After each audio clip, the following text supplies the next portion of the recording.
Es un gusto enorme presentar a Lucero. Es, por su gran variedad de facetas, también un gran reto. Una amiga, una activista feminista, una mujer exitosa, pero ante todo eso, una gran matemática. Por eso está aquí ahora. Lucero es amiga mía de la preparatoria, de la facultad, de la vida. De ella he aprendido muchas cosas. La dirección de la Sociedad Matemática Mexicana, esta, la mía, le debe un montón a ella por lo que aprendí cuando ella era presidenta y por las múltiples consultas durante todo este tiempo. Ha tenido una intensa labor institucional, tanto en la sociedad como en la UNAM. Fue presidenta e integrante de otra mesa directiva y actualmente es parte del comité académico de los coloquios. En la UNAM fue consejera universitaria y actualmente integrante de la Junta de Gobierno. Lucero es una investigadora con colaboradores alrededor de todo el mundo. España, donde hizo su doctorado con Enrique Soissons. Francia, Argentina, Brasil, Chile, Italia, Rumanía y, por supuesto, México. Hace unos años, cuando me comunicaba con ella, me sorprendía la cantidad de veces que me decía, estoy en Chile, estoy en España. Ahora es igual, solo cambia que cuando le hablo a mediodía, bien puede decirme, estaba en España en la mañana y en la tarde voy a Chile. Lucero, y justo hoy en la mañana me dice, es la primera persona que conozco que va a tener un congreso de verdad presencial. Lucero es especialista en teoría de control de ecuaciones diferenciales parciales. Es decir, en un modelo de ecuaciones diferenciales parciales hay una perillita que mueve parámetros de la ecuación y la ecuación arroja soluciones diferentes. El problema es encontrar el control adecuado para obtener las soluciones que deseamos. Sus aportaciones más importantes son los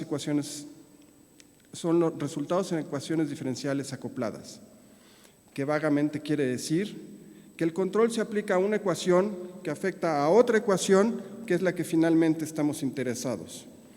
Control a dos bandas, dirían en el billar.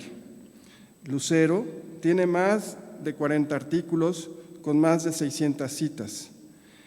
Es SNI 3 y para mí en realidad es un misterio que sea solo hasta ahora que dé una plenaria. Y aquel que los controlase, buen controlador será. Lucero, por favor.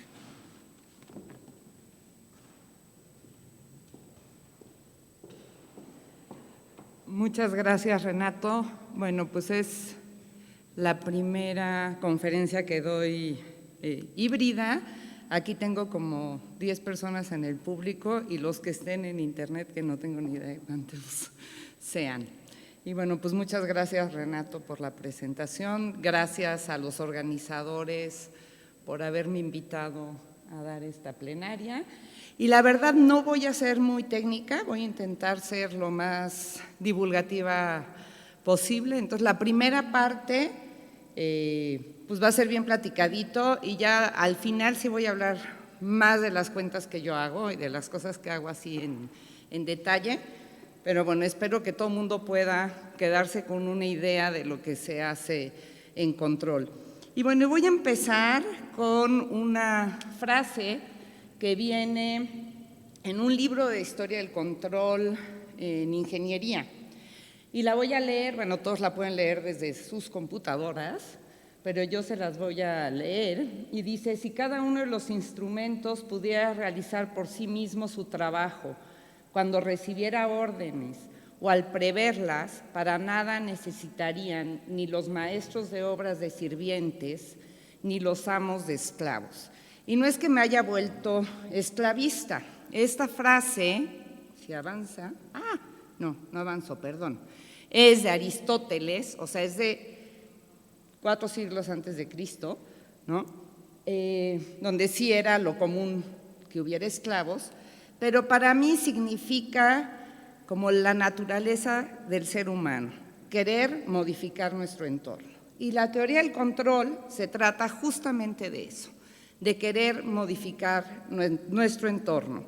Y eso pues ha estado presente desde que el hombre es hombre, de alguna manera, y podemos ver, por ejemplo, una estatua parlante en Egipto, donde los pitonizos metían la mano en esa boquita y entonces pues podían prever el futuro y era la estatua la que hablaba. Entonces, ¿dónde entra el control? Pues la mano que entra en esa boquita y se mueve, ¿no? Es un control bien fácil. Había autómatas en el siglo XVI, donde abajo de una falda larga, pues se movía el monito, ¿no? Entonces era como mágico, como algo con un superpoder que estaba ahí escondido, y en realidad era un mecanismo de relojería que hacía que se moviera el santito. Ese es un mecanismo de control. Y estamos alrededor nuestro, pues llenos de mecanismos de control. El más fácil, el interruptor de la luz, es un on-off, prendo y apago, ¿sí? Es un mecanismo de control. El tanque del WC tiene pues la bomba, ¿no? Que cuando llega a cierto nivel, deja de caer agua, pues es otro mecanismo de control. Entonces estamos rodeados de todos esos mecanismos y claro, cada vez se van complicando más. Este es un avión solar que necesita pues ya muchas cosas que empiezan a tener que ver con matemáticas, porque todo lo que les puse antes, pues ahí no entraban las matemáticas para nada, ¿no? Entonces hay mecanismos muy complicados, pero pues queda mucho por hacer. Y este es uno de los problemas donde muchos matemáticos están trabajando, y es un avión supersónico en el momento de la explosión sónica. Entonces, el problema de la explosión sónica es que pues puede destruir cosas materiales, ¿no? Por el ruido, y entonces hay que ver cómo se controla ese ruido. Entonces es un problema abierto en matemáticas, súper importante de realizar, pero pues no, ahí está abierto. Y evidentemente pues hay muchísimas cosas que nos gustaría poder controlar. Un tsunami, ahí pongo el volcán de La Palma que está sucediendo ahora mismo, ¿no? No solamente nos gustaría poder prever que va a suceder una erupción volcánica, que tampoco se puede prever con exactitud, ¿no? Para nada. Sabemos que hay volcanes activos y otros inactivos, y los activos en algún momento explotan. Ya ese es un problema. Bueno, además controlarlos, pues yo creo que eso no lo vamos a lograr nunca. Pero en fin, son problemas que hacer.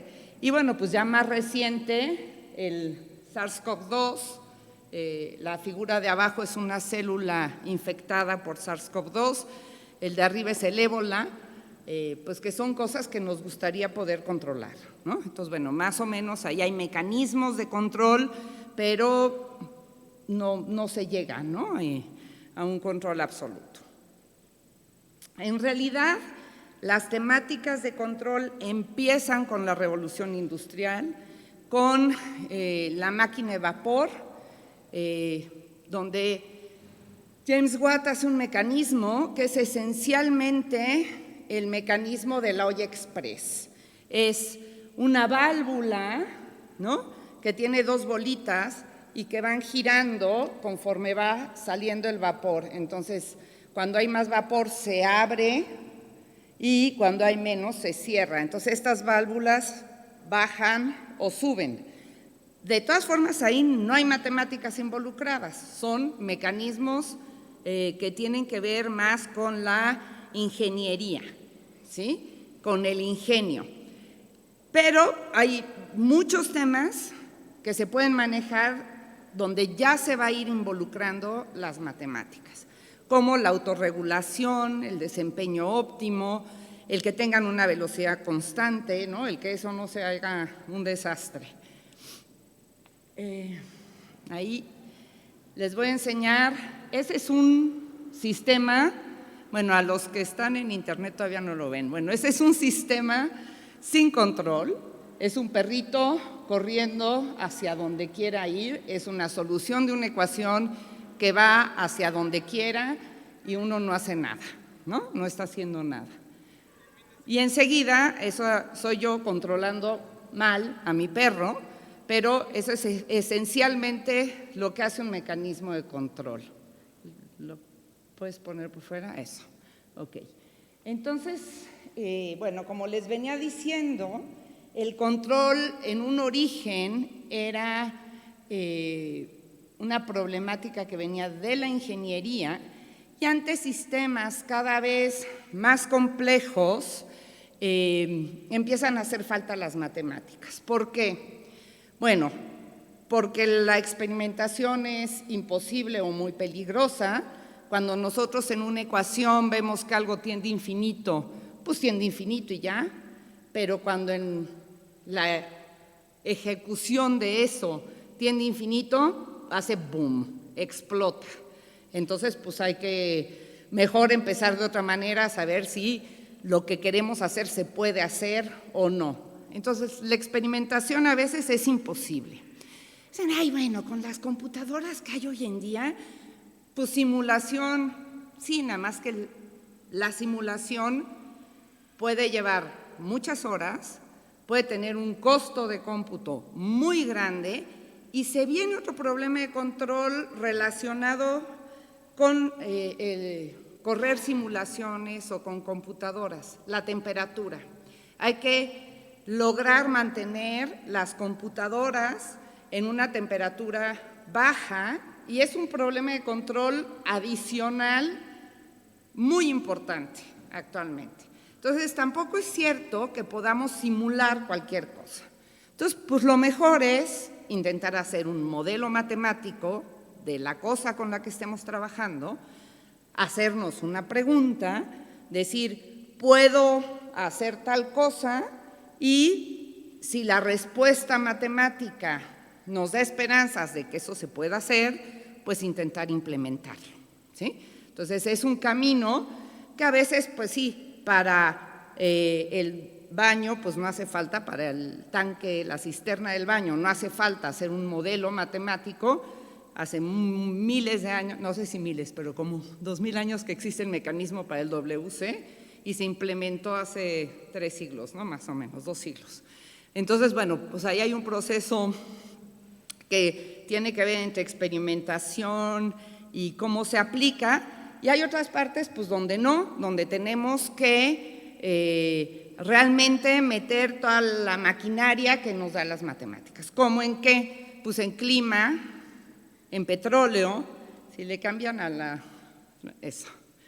en tecnología nuclear, en terremotos, en todo eso vamos a necesitar modelos matemáticos. Esencialmente, ya vamos más hacia las matemáticas. ¿Qué podemos decir que es un sistema de control? Pues es un sistema, la cajita azul, donde hace ese sigma, es mi sistema donde yo voy a tener un modelo matemático con ecuaciones de distinto tipo. Voy a tener un estímulo mu que yo puedo controlar, o sea, que yo decido que lo meto, no es una tormenta que cayó de repente, un rayo que cayó, ay, me fui. ¿Sigo? No.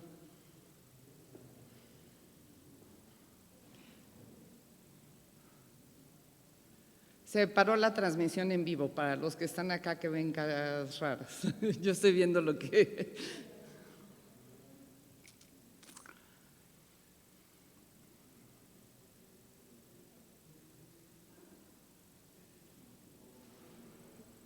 Ahí estoy. Perdón, eso justamente acaba de suceder lo que no podemos controlar. Se paró la transmisión, ¿verdad? Entonces, ese mu no sirve, ese no es el que queremos. Bueno, a veces también se puede trabajar con las perturbaciones. Normalmente, en un sistema de control, tenemos esta cajita azul que es el sistema, mu son los estímulos que nosotros podemos aplicar al sistema, que nosotros controlamos, ahí viene la palabra de control, y rho es la respuesta del sistema. ¿Dónde va a entrar la teoría matemática del control? Cuando ese sigma esté descrito por ecuaciones, ¿sí?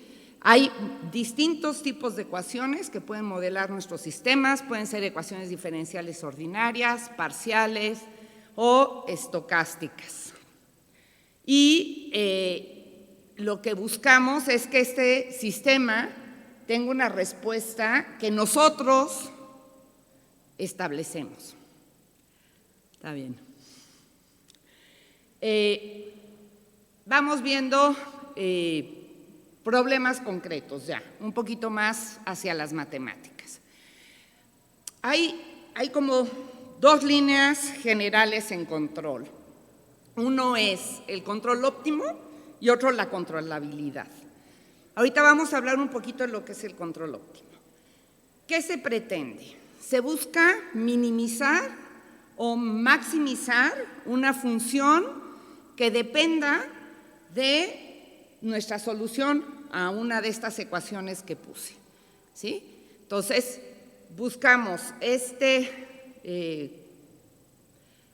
comportamiento mejor, el comportamiento óptimo del sistema, y pues tenemos muchas preguntas cuando buscamos, bueno, para empezar, ¿existe ese mínimo? ¿Existe ese máximo?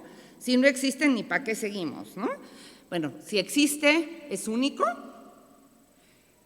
¿Cómo lo caracterizo? Porque a veces pues saber que existe no me sirve de nada porque no lo puedo implementar, entonces pues satisface otra ecuación o cómo le hago o cómo puedo ver ese óptimo. Ese sería el control óptimo.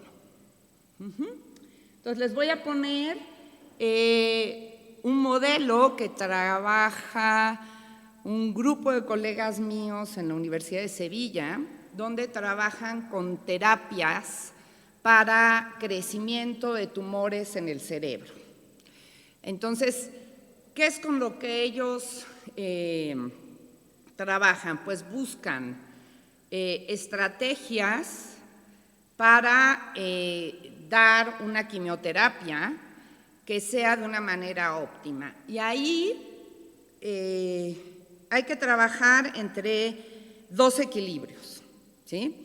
Evidentemente, si queremos deshacer un tumor canceroso, pues si damos, yo qué sé, una macrodosis de una de estas drogas, podemos deshacer el tumor, pero también matamos a la persona. Son súper tóxicos, ¿no? Estos químicos. Entonces, ahí se convierte en estrategias óptimas, o sea, dar la mayor o la mejor cantidad posible de una terapia, pero que garantice la condición de vida del paciente, que esté en buenas condiciones de salud. Esto tiene un modelo de ecuaciones diferenciales ordinarias y son esas dos ecuaciones que ven ahí, ¿sí? Ahí el U que está en rojo es el control y es cómo estoy actuando en mi sistema, ¿sí? La siguiente estrategia es con terapia de rayos, ¿cómo se llama esto de rayos? Radioterapia, ok. Y este es un modelo de los de la Universidad de Sevilla, donde están modelando un tumor en el cerebro, como les decía. De nuevo, si damos toda la radioterapia que sea, se puede causar la muerte del paciente por exceso de radioterapia. Y una de las estrategias que han decidido es no hacer desaparecer el tumor, porque bueno, de hecho son tumores que no son operables, eso sería la primera estrategia, operar, ¿no? Pero son tumores que normalmente no son operables y lo que se busca es como tener un tamaño reducido del tumor, que no crezca demasiado y entonces eso garantiza la vida del paciente y calidad de vida. O sea, son las dos cosas que se buscan. No solamente que sobreviva, pero que viva en buenas condiciones. Y entonces, ahí hay un problema de optimización, o sea, ¿cuánta radiación le doy al paciente? Entonces vamos a ver las ecuaciones. En este caso son ecuaciones diferenciales parciales, son ecuaciones de difusión. Ahí, bueno, los que sepan, pues se parece a la ecuación del calor y estamos actuando con B, la letra rojita, es nuestro control y ese número 1 con una subomeguita es la función característica de omega. ¿Qué quiere decir? Pues cuando uno manda la radioterapia, va enfocada a un punto, no se manda a todo el cuerpo, no se irradia todo, se intenta irradiar pues una zona pequeña. Entonces ese pequeño omega es la región donde se está mandando la radioterapia. Entonces, de nuevo, ¿qué buscamos? Que la densidad de las células de cáncer pues sea bajita. Ese es el objetivo central de la terapia con radioterapia. ¿Qué buscamos? Pues minimizar un funcional que tiene que ver con el número de células y con la cantidad de radioterapia que estamos aplicando, que es la ecuación que está hasta abajo, donde digo minimizar J de B Y. Entonces depende de la solución de mi ecuación, no hay ninguna Y, es J de B C, perdón. ¿Y qué buscamos? Bueno, pongo ahí sujeto a 0 menor o igual que B, menor o igual que M.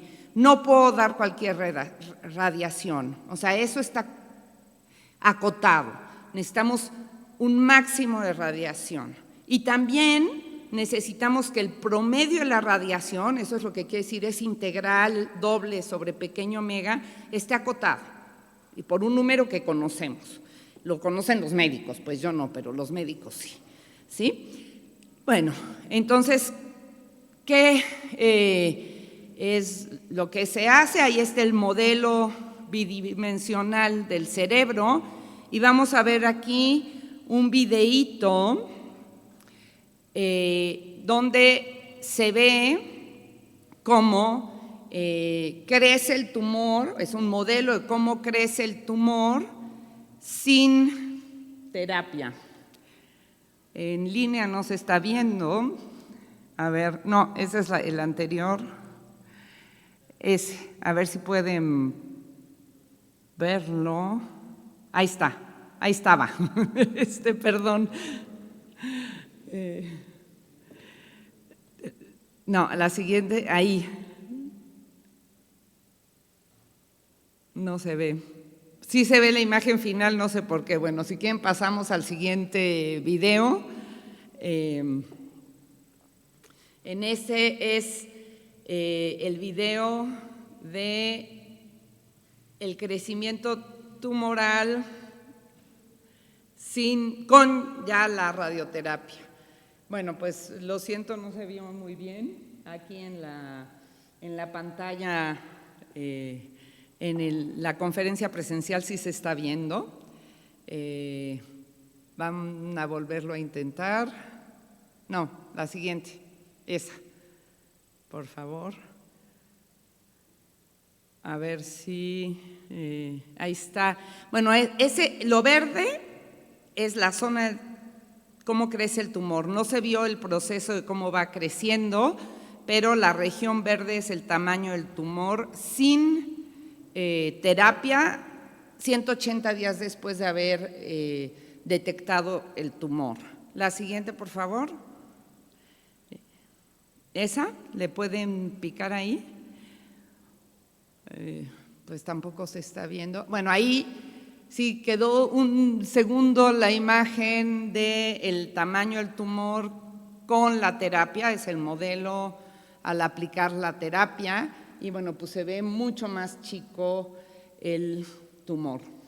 Bueno, voy a seguir, tampoco es tan importante. Si quieren, los que están en la transmisión pueden avanzar. Ahí nos quedamos, por favor. Bueno, ahí esa imagen que les estoy poniendo es otro resultado de controlar el modelo de un coche y qué es lo que se busca, pues tener menor resistencia y más estabilidad en un coche. Entonces, si se fijan, excepto si uno tiene muchísimo dinero, o sea, un Tesla o coches de ese precio, pues básicamente todos los coches ahora se parecen. ¿Y por qué se parecen? Pues porque hay un perfil aerodinámico que permite mayor estabilidad en los coches. Entonces, pues se siguen bajo un patrón, luego ya le puedes cambiar el color, el detalle, los asientos, lo que quieras. Pero por fuera, los coches nuevos se parecen todos mucho, porque necesitan seguir ciertas condiciones para tener mayor estabilidad y tienen un perfil aerodinámico. En el diseño de cohetes, ahí ven la primera imagen es como el cohete original, el diseño inicial, y los diseños B y C son los diseños óptimos, y ahí estamos modificando la forma del cohete para que tengan un mejor desempeño, y de nuevo eso se hace con un modelo matemático. Sí, es control geométrico. Entonces, si se fijan entre el modelo inicial y los dos modelos óptimos, pues hay muchísima diferencia, ¿no? O sea, antes se pensaba que tenía que tener una base como muy ancha, ¿no? Como que diera mucha estabilidad, y en realidad es como un supositorio para que pueda salir bien, ¿no?, de la atmósfera. Y eso pues viene dado por las matemáticas. Bueno, otro problema de control no solamente es la forma, que ese sería el control geométrico, sino controlar la trayectoria de un cohete, cómo, a dónde va, ¿no? Y demás. Ay, ya no sé dónde estoy. No, es que no me cambiaron la transparencia de allá. Bueno, algo de lo que se habla cada vez más es del manejo autónomo de coches. Esta foto que pongo pues es de los primeros proyectos de manejo autónomo de coches, que es el proyecto francés, y en este caso no es un problema de control óptimo. Hay un problema de control óptimo, pero a la vez hay un problema de controlabilidad, y ahorita les voy a explicar la diferencia. Todo lo que estábamos hablando era de optimización de una función que estaba asociada con nuestro modelo. Cuando queremos manejar un coche, ¿qué queremos? Por un lado, resolver un problema de control óptimo, que es no despegarnos demasiado de una trayectoria. O sea, es minimizar una distancia a un camino que queremos seguir. Por ejemplo, de la Ciudad de México a Puebla, pues quiero venir por la autopista, y eso es mi problema óptimo, seguir lo más cercano posible la trayectoria de la autopista, ¿sí? ¿Y cuál es el problema de controlabilidad? Pues llegar de México a Puebla. O sea, ese llegar se llama controlabilidad. O sea, el objetivo es que en un tiempo final yo esté en determinado estado. Entonces, el problema de control del manejo autónomo tiene esas dos características. Quiero, satisfacer una ecuación diferencial que está dada por el movimiento del coche. Quiero buscar que la distancia de mi trayectoria a la banqueta sea mayor o igual que épsilon, no quiero estar chocando con las banquetas, ¿sí?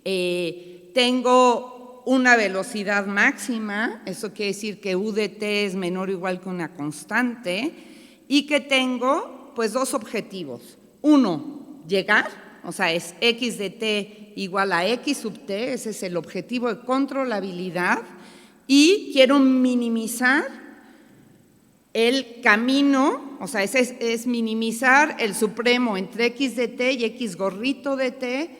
Lo que quiere decir es que estoy siguiendo mi trayectoria por donde yo quiero ir. Entonces, todo eso está involucrado cuando hablamos de un manejo autónomo de coches, como por ejemplo los Tesla, ¿no?, que tienen eso. Bueno, en esa debe de haber un videíto, espero a que en internet lo puedan proyectar, ojalá y se vea el video, no se está viendo. Bueno, ahí está, perfecto. Bueno, lo que ustedes están viendo allá, los de internet, los de presencial ya lo vieron, es cómo la cámara está viendo el manejo autónomo, entonces está manteniendo cercano de la trayectoria, pero ahí viene una persona caminando y me tengo que desviar tantito, hay un obstáculo, entonces me muevo. Eso es lo que hace el programador cuando está programando el manejo autónomo. La siguiente, por favor. Bueno, ese camión que ven ahí es el Inspiration, es uno que ya anda en las carreteras de Nevada, creo que desde 2018, y nada más le dejan manejar de manera autónoma mientras va en autopistas. En carreteras o en ciudad no los permiten, pero creo que en Berlín ya empieza a haber taxis que tienen manejo autónomo, por lo menos hay un estudio importante desarrollando taxis que se manejan solitos, ¿sí? Bueno, ahorita sí voy a empezar a hablar un poquito ya más de matemáticas y de lo que yo hago, pero tampoco me voy a ir a unas matemáticas muy profundas, nada más les quiero dar así como un poquito más detallado el trabajo en el que yo estoy, y vamos a hablar de la ecuación unidimensional del calor, que es como bastante facilita, y pues mucha gente en cursos de ecuaciones diferenciales ordinarias incluso la ven como un modelo de separación de variables, ya han visto la solución usando series de Fourier.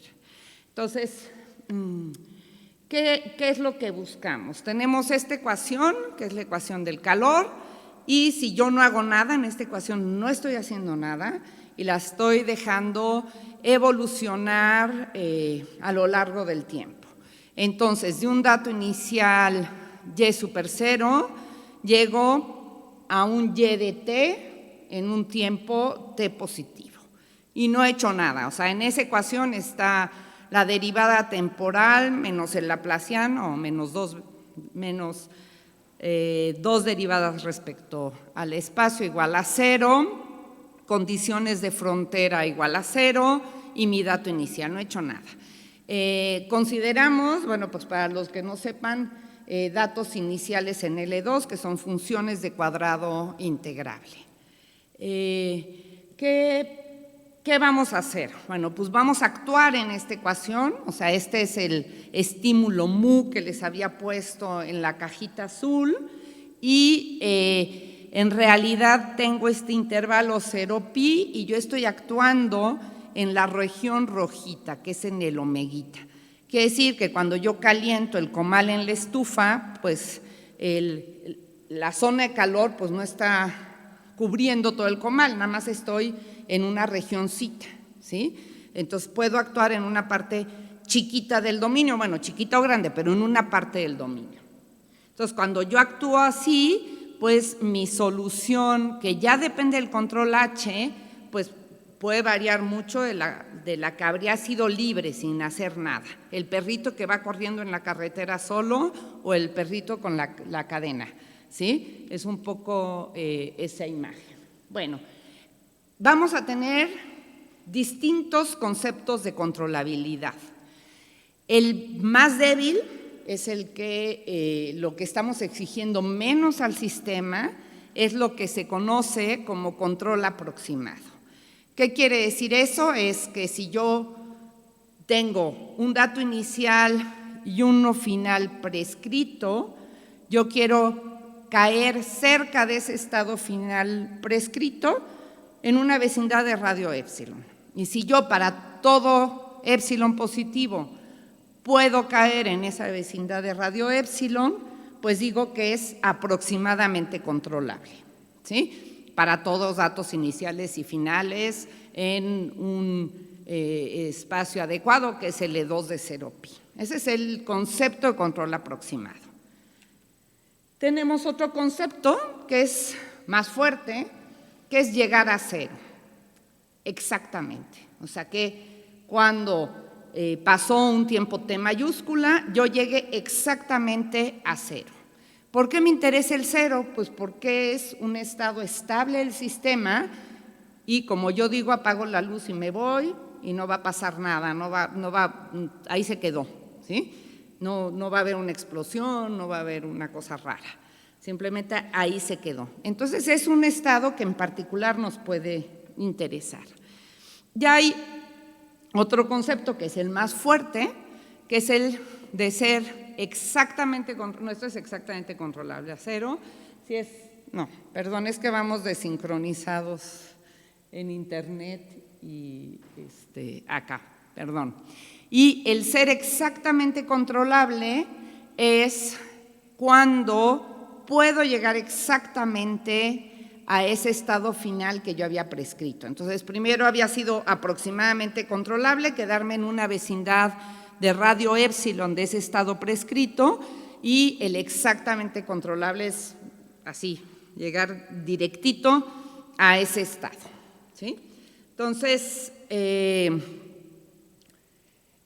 la pregunta es si es posible, pueden pasar eso, si es posible llegar exactamente. Bueno, la respuesta es que no va a ser posible, al menos en el caso de la ecuación del calor, llegar exactamente a cualquier estado prescrito, ¿sí? ¿Por qué? Bueno, pues resulta que la ecuación del calor tiene un efecto que se llama efecto regularizante, y es que puedo salir de un dato inicial muy feo. O sea, típicamente los físicos nos hablaban de empezar con una delta de Dirac, que es ¿no? Una perturbación, digamos, infinita en el tiempo inicial, y enseguida la solución se aplana, se hace muchísimo más regular. Entonces, el espacio al que puedo pretender llegar exactamente es bien chiquitito. O sea, son funciones que están en un espacio muy chiquitito. Entonces, pretender llegar exactamente, pues no va a ser posible en general para la ecuación del calor, ¿sí? Vamos a ver qué pasaría si yo controlo en todo el intervalo. O sea, vamos a ver, les voy a poner la solución usando series de Fourier, para que vean cómo se regulariza la solución cuando yo controlo en todo el intervalo. Si controlo nada más en un pequeñito omega, también se regulariza, pero en distintas zonas, ¿sí? Entonces, voy a escribir la solución al tiempo t usando series de Fourier, y lo que estoy haciendo es partir de cero, nada más ver qué hace el h, lo que sería el control, ¿sí? Entonces, si se fijan, tengo esta serie con estas exponenciales que me multiplican al control y a seno de kx, que es la serie de Fourier correspondiente a las condiciones Dirichlet en la frontera, es porque quiero que valga 0 en 0 y 0 en pi. Entonces uso seno de pi x para expresar mi solución. Y bueno, pues HK son los coeficientes de Fourier correspondientes de la función h. ¿Ok? Bueno, pues si yo escribo mi solución, calculo las integrales y las estimo, voy a ver que YK en T mayúscula al cuadrado va a estar acotado pues por esa integral donde aparece la HK al cuadrado en el tiempo T, que está en L2, estamos pensando que H está en L2, y eso está dividido por 1 entre 2K cuadrado, ¿sí? ¿Qué quiere decir? Pues que la serie de K cuadrado YK de T al cuadrado es sumable, esa serie es convergente. Eso quiere decir que si yo partí de un H en L2, obtengo una Y que está en un espacio más regular que se llama H10, que es un espacio de Sobolev, que es que son las funciones de cuadrado integrable y que su derivada, en un sentido del que no voy a hablar, también están en L2. O sea, ella y su derivada están en L2. Por ese K cuadrado, el K cuadrado tiene que ver con que derivé seno de KX. Cuando yo derivo seno de KX, me sale K coseno de KX, ¿sí? Entonces, ese K cuadrado viene justamente de derivar seno de KX. Entonces, estamos en un espacio que es más regular, y eso nada más haciendo unas cuentecitas triviales con series de Fourier. Entonces, no va a ser exactamente controlable. ¿Ok? Bueno, ¿cómo se trabaja esto de la controlabilidad? Porque pues ahorita nada más les dije, bueno, no se puede controlar exactamente. Para demostrar el control a cero, lo que hacemos es no trabajar con la ecuación directa que teníamos, sino trabajar con una ecuación que se llama ecuación adjunta. Y esta ecuación, en este caso, para la ecuación del calor, esta que vemos aquí, es B sub T más Bxx. Acuérdense que la ecuación del calor que teníamos era Y sub T menos Yxx. Ahí hay un signo menos, que lo que me está diciendo es que una va para adelante y otra va para atrás en el tiempo. Entonces, esta ecuación es una ecuación retrógrada que está bien puesta cuando pongo el dato inicial en T mayúscula, no en cero. Si lo pongo en cero, no está bien puesta, no hay solución. ¿Sí?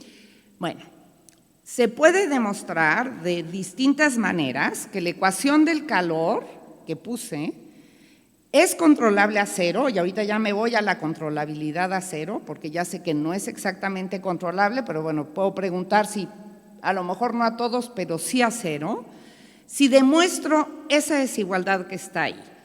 Esa desigualdad se conoce como desigualdad de observabilidad, pero es para la ecuación adjunta, no es para la ecuación del calor.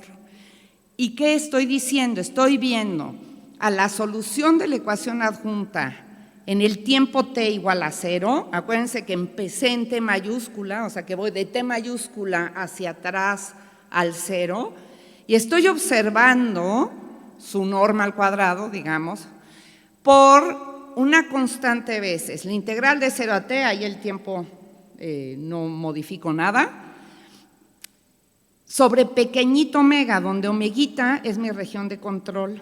Entonces, el resultado de control a cero está relacionado con demostrar esta desigualdad. Bueno, esa desigualdad es complicada de demostrar, no voy a meterme en eso, pero les voy a platicar un poco. Bueno, existe, se puede probar esa desigualdad, hay esencialmente tres técnicas. Una solamente vale con ecuaciones en dimensión 1 y se llama el método de momentos, que usa ortonormalidad de funciones en un espacio. Otra es desigualdades de Carleman, que son unas desigualdades con un peso y son bastante latosas de probar. Nada más se usa integración por partes, pero son latosísimas y no hay intuición que ayude. Y otras, bueno, ya son técnicas como muy particulares, por lo menos para la ecuación de calor, que es el método de Lebor-Roviano, que tiene que ver con las autofunciones de Laplaciano. Entonces, esas son esencialmente las técnicas que podemos usar para demostrar esa desigualdad. Bueno, para platicarles un poquito de lo que yo hago, porque hasta ahorita no he dicho nada de lo que yo hago, el control de una ecuación del calor pues ya estaba hecho desde hace casi 100 años, ¿no? En lo que yo he estado trabajando es en el control de ecuaciones acopladas, que eso era un poco lo que decía Renato cuando me presentó. Y este es un ejemplo. Tenemos dos ecuaciones de calor, está la que está con la Y y la que está con la Q. Y si se fijan, en la ecuación de la Y no aparece la Q, pero en la ecuación de la Q sí aparece la Y como una fuente de calor externa. Es esa Y rojita, no está rojita, la Y que está ahí del lado derecho. ¿Cómo estamos controlando? Pues estamos controlando nada más la primera ecuación con ese control BDT rojito, ¿sí? Y estamos actuando pues en un extremo del intervalo. Es un control que se llama control frontera. ¿Qué queremos hacer? Pues llevar a cero o un control aproximado de este sistema. Quiero que tanto la Y al tiempo t como la Q al tiempo t hagan algo, ¿sí? Actuando nada más en la primera ecuación. Entonces, fíjense que puse ahí enfrente de las dos derivadas de la Y, puse una alfa. Es un coeficiente de difusión, no tienen por qué ir a la misma velocidad cada ecuación, digamos. Entonces, eso va a ser importante. Entonces, como antes, tengo que trabajar con el sistema adjunto. En este caso es un sistema igualito, con un signo distinto. Bueno, esta vez los puse con menos los dos, podría haber puesto más, pero es la misma ecuación, ¿sí? Que están acopladas también y que van del tiempo t mayúscula como dato inicial. Entonces, el control aproximado, que ya les dije que era una propiedad más débil que el control a cero, ¿sí? Ahora va a estar relacionado no con una desigualdad que les puse antes, sino con un problema de continuación única. ¿Qué es un problema de continuación única? Pues va a ser saber si cuando, ¿pueden avanzar otra, por favor? Si cuando se anula la derivada de la phi que tengo ahí en x igual a 0, quiere decir que las soluciones eran cero. O sea, que en realidad estoy hablando de una ecuación que es cero, ¿sí? Vectorialmente, pensemos. Bueno, ese problema ya nos va a costar trabajo resolverlo cuando tenemos dos ecuaciones acopladas. Cuando tenemos solamente una ecuación, este problema se puede ver fácilmente usando series de Fourier, lo mismo que hice antes, y es una demostración relativamente fácil ver que sí es verdadero el resultado de continuación única. Cuando tenemos estas dos, bueno, tenemos un primer resultado con Enrique Fernández Cara y Manuel González Burgos, que dice que si alfa es distinto de 1, va a haber continuación única y por tanto control aproximado, si y solo si la raíz de alfa no es un número racional. Entonces ya nos viene una condición que está como chistosa, ¿sí? Bueno, ¿qué va a aparecer ahí? Bueno, cuando raíz de alfa no es racional, demostramos usando teoría de números con Florian Luca que tampoco necesariamente había control a cero. O sea, no podía demostrar la desigualdad de observabilidad que les conté para una ecuación, pero para dos ecuaciones acopladas. Y con un grupo de, bueno, Besançon, Marsella y Sevilla, demostramos que había una teoría que se llama el índice de condensación de una sucesión, que nos decía que había tiempos mínimos de control o había otros problemas relacionados con esa desigualdad de observabilidad. Entonces, ¿qué se usa? Bueno, pues álgebra lineal en todo esto. No lo puse, pero está involucrado, ¿sí? Aparece cuando se trabaja con ecuaciones diferenciales ordinarias no lineales, va a aparecer el estudio de álgebras de Lie, eso sí no es mi área, es decir, que no he hecho nada al respecto.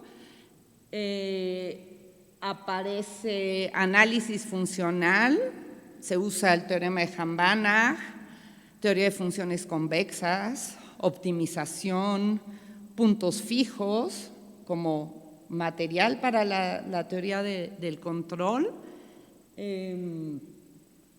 Cuando ya estamos trabajando, por ejemplo, con la ecuación de ondas, vamos a tener que usar una cosa que se llama medidas de defecto y óptica geométrica. No estaba bien, la pueden poner, no pasa nada.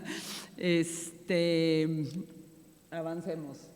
Se usa, como ya vimos, series de Fourier, problemas de momentos. Los problemas de momentos tienen que ver con la construcción de familias biortogonales. Se usa variable compleja como series de Dirichlet. Este tema que les dije del índice de condensación de una sucesión tiene que ver con eso. Se usa teoría de números, desigualdades de Carleman. Avanzamos, por favor. Y bueno, hay muchísimos problemas que se van complicando en cuanto entramos con ecuaciones estocásticas. Tampoco es mi área, pero sí son problemas muy, muy difíciles. Con métodos numéricos, o sea, uno podría decir, bueno, como empecé al principio, ¿no? Decíamos, bueno, pues simulemos, hagamos simulaciones. Bueno, pues hagamos un método numérico. Pues resulta que los métodos numéricos son muy difíciles en esta área y es muy difícil que sean métodos numéricos estables y hay muchísimos problemas abiertos al respecto. Entonces, pues es un área en donde les invito a los jóvenes a trabajar. Yo ya estoy muy vieja para hacer métodos numéricos, pero bueno.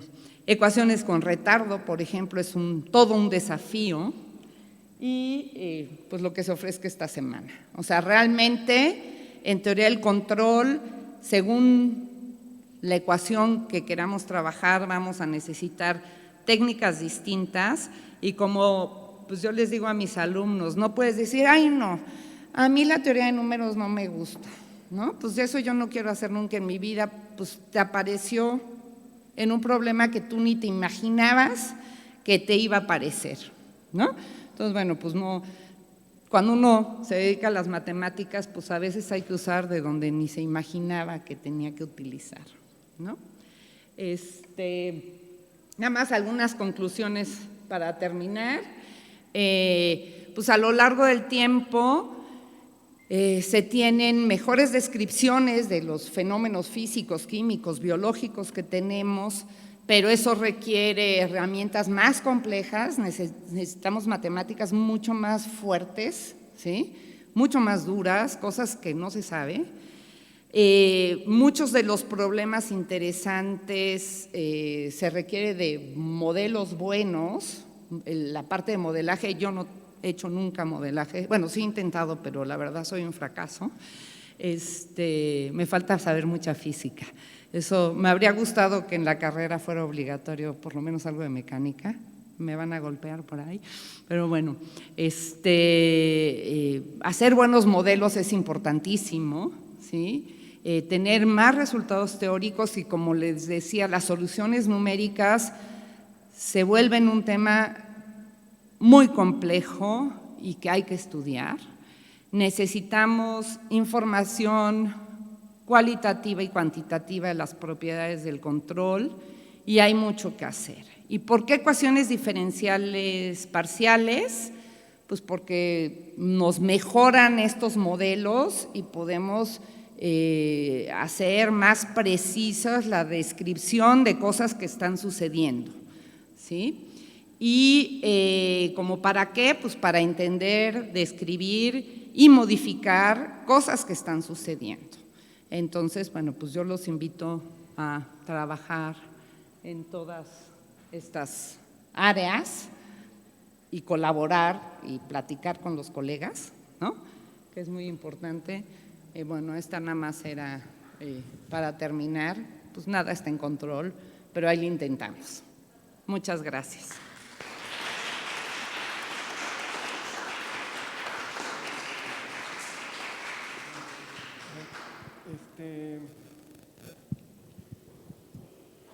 Pregunta José Armando Rosas Orozco.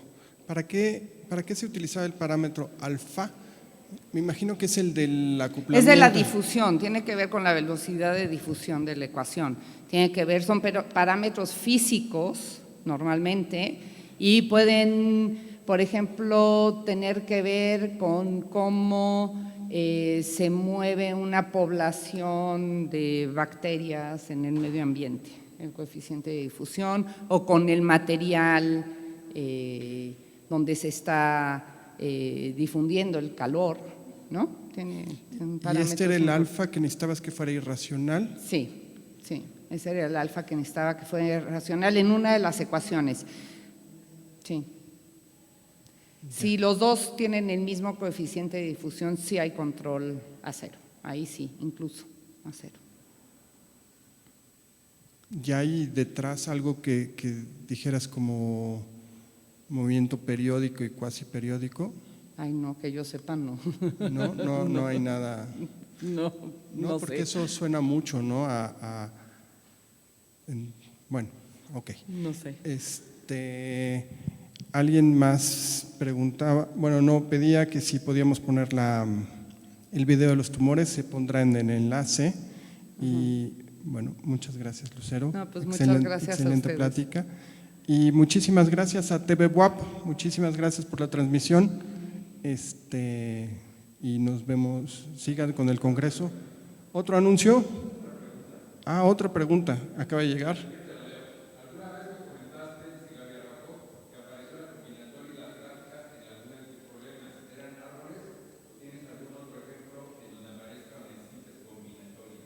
Hay árboles, hay modelos, por ejemplo, de ecuaciones de ondas que son árboles, ¿no?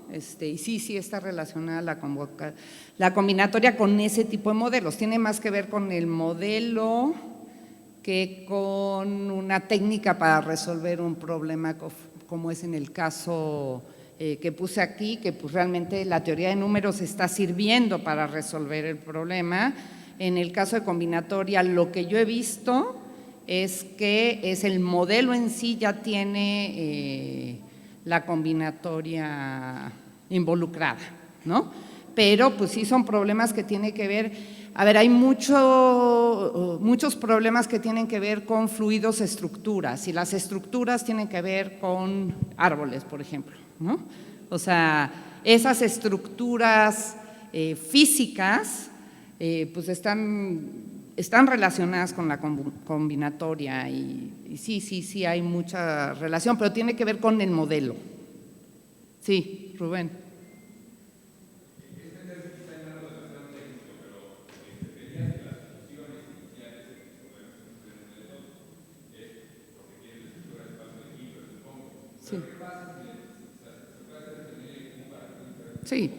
Sí. O sea, hay de control aproximado, hay resultados como de los 90s en la ecuación del calor, en los LPs, en el infinito inclusive, ¿sí?